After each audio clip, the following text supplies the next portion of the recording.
मंत्रालयामध्ये आता सरसकट वाहनांना प्रवेश बंदी केली जाणार आहे। सार्वजनिक बांधकाम खात्यातील सूत्रांनी जी माहिती दिली आहे त्यानुसार मंत्रालयामध्ये 6 वर्षांपूर्वी जशी आग लागण्याची दुर्घटना घडली त्याच पद्धतीने वाहनांच्या वाहूगर्दीमुळे एखाद्या वाहनाला आग लागण्याची घटना किंवा इतर कोणतीही अनुचित घटना घडू नये याच्यासाठी आता एक अंडरग्राउंड पार्किंग केलं जाणार आहे आणि याच अंडरग्राउंड पार्किंगमध्ये सर्व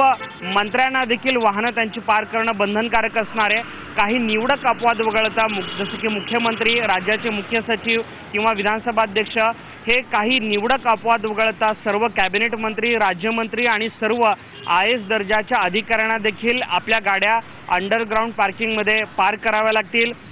तुर्तास सार्वजनिक बांधकाम खात्यातील सूत्रांकडून जी माहिती मिळते त्यानुसार येत्या पावसाळी अधिवेशनामध्येच या सगळ्या संदर्भामध्ये 200 कोटी रुपयांची सप्लिमेंटरी डिमांड्स करण्यात येणार आहे आणि हा निधी मंजूर झाल्यानंतर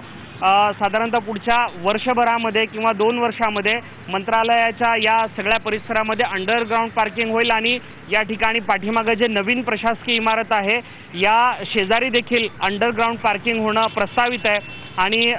हे दोन्ही अंडरग्राउंड पार्किंग झाल्यानंतर मंत्रालयाला सरसकट वाहनांना प्रवेशबंदी करण्यात येणार आहे। कोणतीही अनुचित घटना होऊ नये किंवा कोणत्याही एखाद्या वाहनातून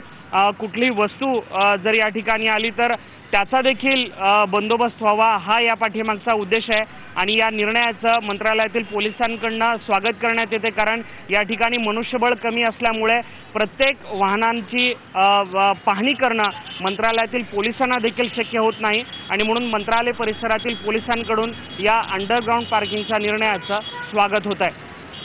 व्हिडिओ जर्नलिस्ट प्रवीण शेट्टीसह मंगेश चिवटे, IBN लोकमत, मंत्रालय, मुंबई।